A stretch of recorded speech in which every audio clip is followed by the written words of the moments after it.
அரசியல்ல திருவண்ணாமலை மாவட்டம் என்பது ஆன்மீக பூமியா மட்டும் இல்லாம அரசியல் சதுரங்க வேட்டைகளுக்கும் பெயர் பெற்றது. அந்த மண்ணுல ஒரு சாதாரண விவசாய குடும்பத்துல பிறந்து தனது பெயருக்கு முன்னால அக்ரி என்ற பட்டத்தை சுமந்து கொண்டு அதிமுகவின் ஒரு தவிர்க்க முடியாத சக்தியா உயர்ந்திருக்கிறவர் தான் அக்ரி எஸ் கிருஷ்ணமூர்த்தி. அவருடைய ஆரம்ப கால வாழ்க்கை என்பது மிகவும் எளிமையானது. திருவண்ணாமலை மாவட்டத்தின் குக்கிராமங்கள்ல ஒரு சாதாரண தொண்டனா அதிமுக கொடியை பிடிச்சிட்டு கட்சி பணிகளை தொடங்கினவர் இவரு.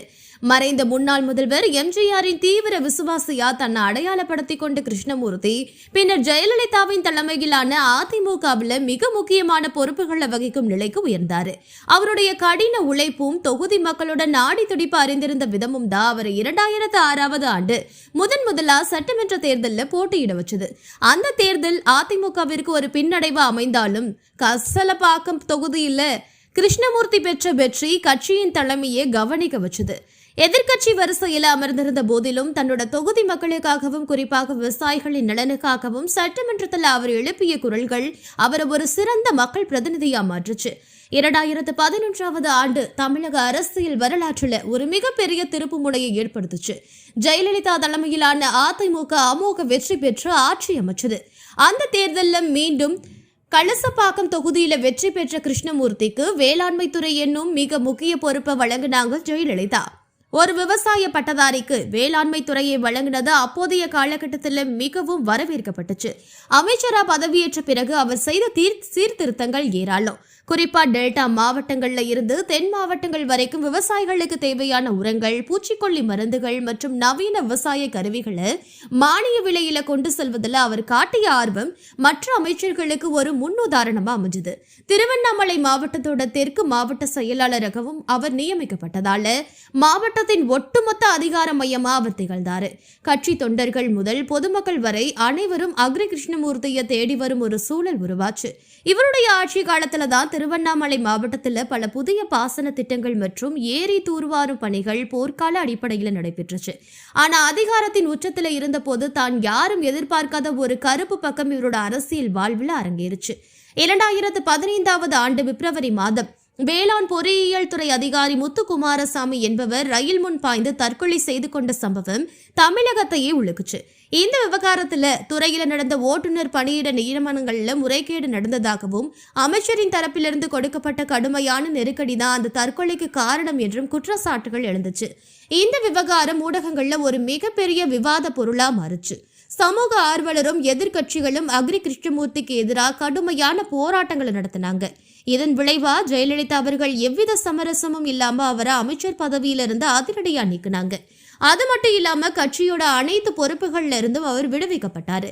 சிபிசிஐடி போலீசாரால கைது செய்யப்பட்டு சிறையில் அடைக்கப்பட்ட கிருஷ்ணமூர்த்தி பல மாதங்கள் சிறைவாசத்தை அனுபவிச்சாரு. ஒரு அமைச்சராக இருந்தவர் சிறைக்கு சென்றது அவருடைய அரசியல் வாழ்க்கைக்கு ஒரு முற்றுப்புள்ளியா தான் கருதப்பட்டுச்சு.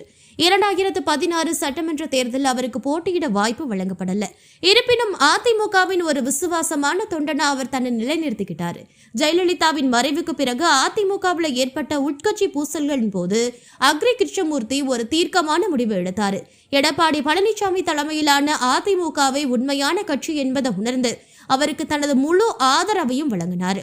எடப்பாடியாரின் நம்பிக்கைக்குரிய தளபதியா உருவெடுத்த அவரு மீண்டும் கட்சியில தன்னோட செல்வாக்க மீட்டெடுக்க தொடங்கினார். 2021 சட்டமன்ற தேர்தலில் அவருக்கு மீண்டும் போட்டியிட வாய்ப்பு வழங்கப்பட்டுச்சு.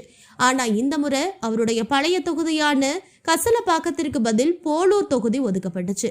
அந்த தேர்தலில் அதிமுக தோல்வி அடைஞ்ச போதிலும் போலூர்ல அக்ரி கிருஷ்ணமூர்த்தி வெற்றி பெற்று தனது மக்கள் செல்வாக்க நிரூபித்தாரு. சட்டமன்றத்தில் ஆளுங்கட்சியான திமுகவை நோக்கி விவசாயம் மற்றும் நீர் மேலாண்மை குறித்த ஆழமான கேள்விகளை தொடுத்து ஒரு சிறந்த எதிர்க்கட்சி உறுப்பினராக திகழ்ந்தார். தற்போது 2026 சட்டமன்ற தேர்தலில் அதிமுக தன்னோட முதல்கட்ட வேட்பாளர் பட்டியலை வெளியிட்டிருக்கு. அதுல அக்ரி கிருஷ்ணமூர்த்தி மீண்டும் தன்னோட ராசியான தொகுதியான கலசப்பாக்கத்தில் போட்டியிடுறாரு. இது ஒரு மிகப்பெரிய அரசியல் நகர்வா பார்க்கப்படுது. தற்போதைய 2026 தேர்தல் களம் அக்ரி கிருஷ்ணமூர்த்திக்கு ஒரு மிகப்பெரிய அக்னி பரீட்சையாகவே இருக்கும். திமுக அரசு தன்னோட பழைய வாக்குகளை தோண்டி எடுத்து அவருக்கு நெருக்கடி கொடுக்க முயன்றாலும் அவர் மக்கள் நல பணிகளை தனது வெற்றிக்கான வழிகளா கருதுறாரு. எடப்பாடி பழனிசாமிக்கு எதிராக கட்சியில யாராவது குரல் எழுப்புனா அவர்களுக்கு முதல் ஆளா பதிலடி கொடுக்கிறது கிருஷ்ணமூர்த்தி தான். எடப்பாடியார் தான் கட்சியோட நிரந்தர தலைவர் என்பதில் அவர் மிகவும் உறுதியா இருக்காரு. இவருடைய அரசியல் வாழ்க்கை என்பது ஒரு ரோலர் கோஸ்டர் பயணம் மாதிரி.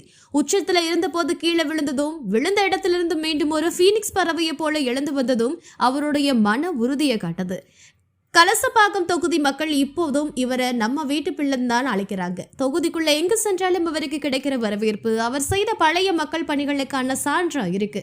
இந்த தேர்தலில் அவர் வெற்றி பெற்று மீண்டும் சட்டமன்றத்துக்குள்ள நுழைந்தால் அவருடைய அரசு மற்றும் அரசியல் வாழ்வுல இரண்டாவது பொற்காலமா அமையும் என்பதுல மாற்று கருத்து இல்லை. கடைசியா ஒரு யூடியூப் வீடியோவின் பார்வையாளர்களுக்கு சொல்ல வேண்டியது என்னன்னா, அக்ரி SS கிருஷ்ணமூர்த்தி என்பவர் வெறும் அரசியல்வாதி மட்டும் இல்ல. ஒரு காலகட்டத்தில் அடையாளம் அதிகாரத்தில் இருந்த போது ஏற்பட்ட சர்ச்சைகள் ஒரு புறம் இருந்தாலும் ஒரு நிர்வாகியை அவர் செய்த சாதனைகளை யாரும் மறுக்க முடியாது. 2026 தேர்தல் முடிவுகள் தான் அவருடைய அரசியல் எதிர்காலத்தை தீர்மானிக்கும். பழைய காயங்கள்ல மக்கள் மறந்தார்களா அல்லது இவருக்கு மீண்டும் ஒரு வாய்ப்பை வழங்குவாங்களா என்பது இன்னும் சில மாதங்கள்ல தெரிஞ்சிடும். திருவண்ணாமலை மாவட்டத்தின் அரசியல்ல இனி வரும் காலங்கள்ல அக்ரி கிருஷ்ணமூர்த்தியோட பெயர் ஒரு தவிர்க்க முடியாத ஒன்றாதான் இருக்கும்.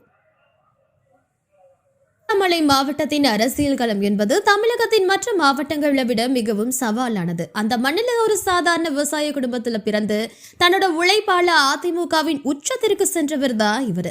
அவருடைய அரசியல் பயணத்தின் தொடக்கம் என்பது 90களோட தொடக்கத்தில் மிக சாதாரணமா அமைஞ்சது.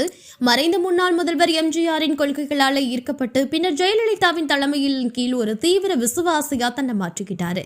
ஆரம்ப காலத்துல கிளைக்கழக பொறுப்புகள்ல இருந்த இவர் தன்னோட நிர்வாக திறமையால மாவட்ட மாணவரணி செயலாளர் மற்றும் மாவட்ட செயலாளர் அடுத்தடுத்த நிலைகளுக்கு உயர்ந்தாரு.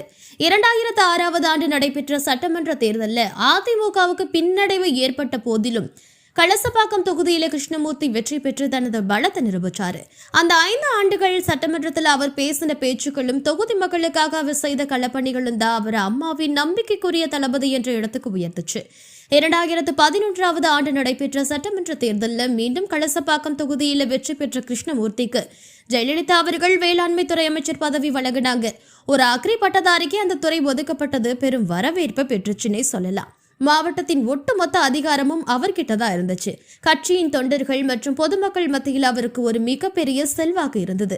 மேலும் இதனை தொடர்ந்து அவர் வாழ்க்கையில ஏகப்பட்ட பிரச்சனைகள் நடந்தாலும் சிறைவாசத்திற்கு பிறகு ஒரு நீண்ட மௌனத்தை கடைபிடித்த கிருஷ்ணமூர்த்தி ஜெயலலிதாவின் மறைவுக்கு பின் அதிமுகவில் ஏற்பட்ட பிளவுகளின் போது எடப்பாடி பழனிசாமி பக்கம் துணிகரமா நின்னாரு.